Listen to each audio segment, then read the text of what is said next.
Alam ko naman sobrang miss nyo na yung DIY ko, kaya eto gagawa tayo ng cake na ice cream. Ito nga pala yung gagamitin natin bago ng cream o cake bar. Sorry na fudgy bar kung pinagpalit ka namin. So ayun na nga mga Marikoy, dinurog-durog ko lang itong cream o. Kapag sobrang durog na yung puso mo, aba, tigilan mo na yan, kagagahan na yan. Gumamit pala ako ng pitchel dahil sa kagagahan ko. Kasi ang iniisip ko, ibubuhos ko na lang sa plastic, basta mamaya makikita nyo. So naglagay na nga ako ng Everwhip at saka condense. Tapos i-mix-mix lang natin ulit. O diba, sobrang pinahirapan ko lang yung sarili ko. Pansin ko parang konti yung nalagay kong Everwhip kaya dinagdagan ko. Minix-mix ko lang hanggang sa magsama-sama sila. Sama-sama tayo, walang iwanan. Kung may problema tayo din naman ang magtutulungan. Saglit mga Marikoy, bakit alam ko yung kantang yun? Dito na nga ako nagka-problema. Kasi nga malagkit, kaya di ko talaga magagamit yung pitcher.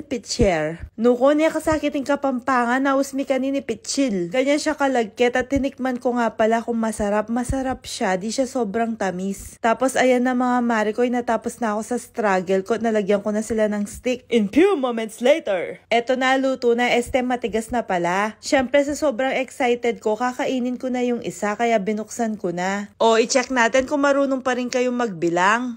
1, 2, 3, 4,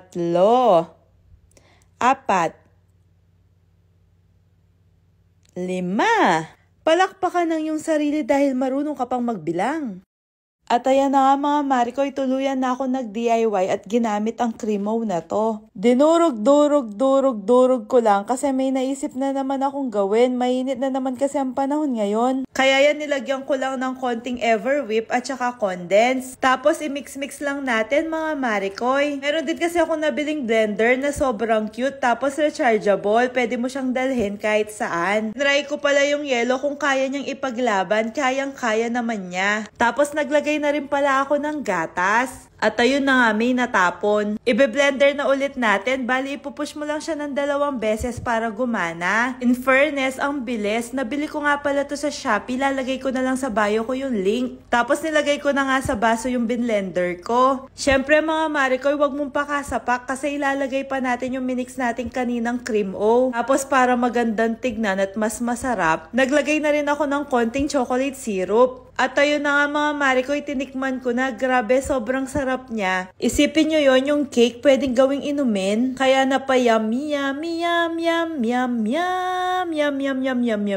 Muntik ko nang maubos tapos naalala ko kasama ko nga pala si Jace kaya pinatikim ko na sa kanya.